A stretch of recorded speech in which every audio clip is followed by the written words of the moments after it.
Hello, friends. This is Dave Hurwitz, executive editor at ClassicsToday.com, here with the new classical alphabet.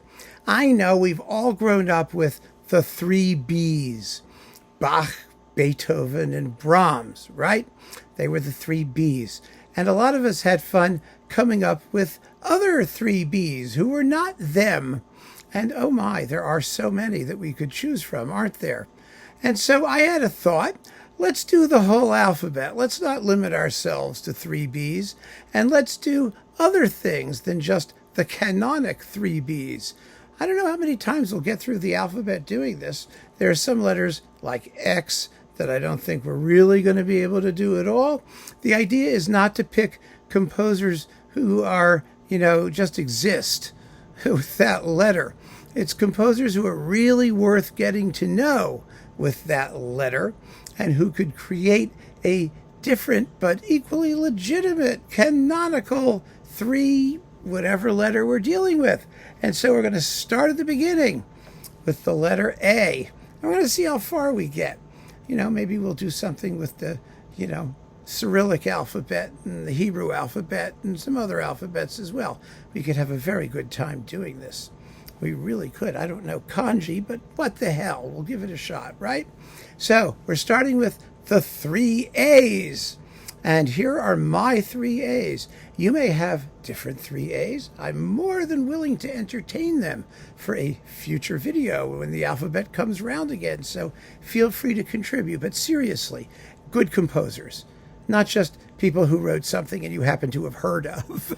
Or, one-shot wonders. We want people with some meat on their bones, something you can sink your ears into. So, A, first, in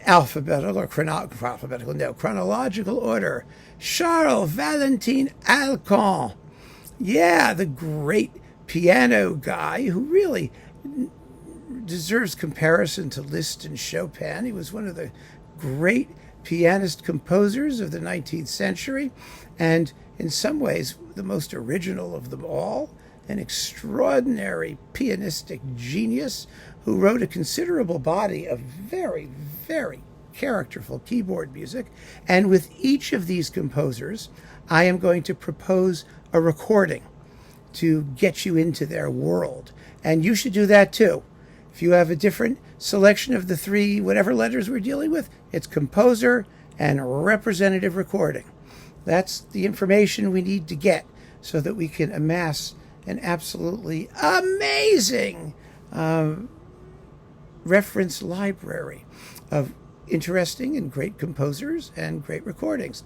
So, for Alkan, it's got to be the Concerto for Solo Piano from his Etudes in All the Minor Keys, Opus 39, numbers 8 through 10, with Marc-André Hamelin on Hyperion. This is just one of those legendary piano works. It's actually kind of, in the past few decades, entered the repertoire as, one of the pianistic Parnassiae, whatever you would call it. Don't tell me, please. I'm not that interested. But it's like the Hammerklavier Sonata or the Goldberg Variations. It's one of the apex of pianistic technique and interpretive ability. It's about 50 minutes long. It's unbelievably exciting and a thrill to listen to. And there is no better sort of summary of Alkan's comprehensive art than this particular work, where the piano has to imitate both the solo piano and the full orchestra in alternation and together. It's really quite something. Next, Swedish composer Kurt Atterberg. If you like big, gushy, melodic, romantic, colorful music, you gotta hear Atterberg. It's just yummy. I mean, he lived until the 1970s, but his actual output really reflects a thoroughly romantic sensibility. It's absolutely lovely. He wrote a pile of symphonies and other orchestral works. And, I've chosen Symphony Number 3, West Coast Pictures. Formally, it's a little bit loose. It's colorful and impressionistic and sort of stream of consciousness, but the central storm is one of the great orchestral exordia in the history of exordias. I'm going to have like all kinds of problems with my Greek and Latin plurals in this talk, I can tell. But it doesn't matter. It's marvelous. And the recording to get is with the Hanover Radio Philharmonic, with Ari Rasilainen conducting on CPO, because it's just stunningly recorded. If you've got a good sound system, or even if you don't, just play that storm movement. And then you've got like, I don't know, 8 or 9 more symphonies to play with, and some other really lovely orchestral works. I mean, it's beautiful, beautiful stuff. You'll have a grand old time exploring it. And last in the 3 A's, Malcolm Arnold, the famous composer of the film score Bridge on the River Kwai, the famous composer who did not write the Colonel Bogey March, which was by another A, actually. Alford wrote the Colonel Bogey March, the one that was in the Bridge on the River Kwai. Malcolm Arnold wrote everything else. He was a wonderful composer. The best entree into his music are his sets of English, Scottish, Welsh, and Irish dances.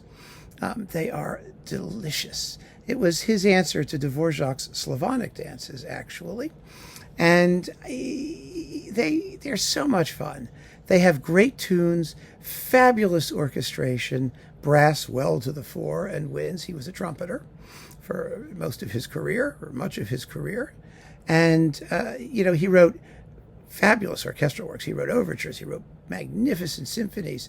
There's all kinds of stuff to explore. Concertos galore. I mean, really fabulous things to explore.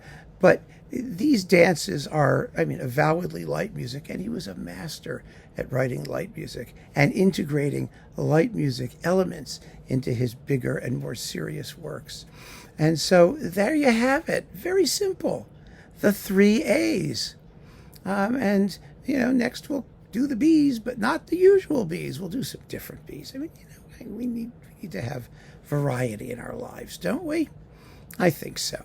So I hope you'll join me on this particular journey, and we're going to have a blast doing it. I just know it. The new classical alphabet gets going with the 3 A's. Go have a listen and have a great time. Keep on listening, friends. Thanks for joining me. Take care.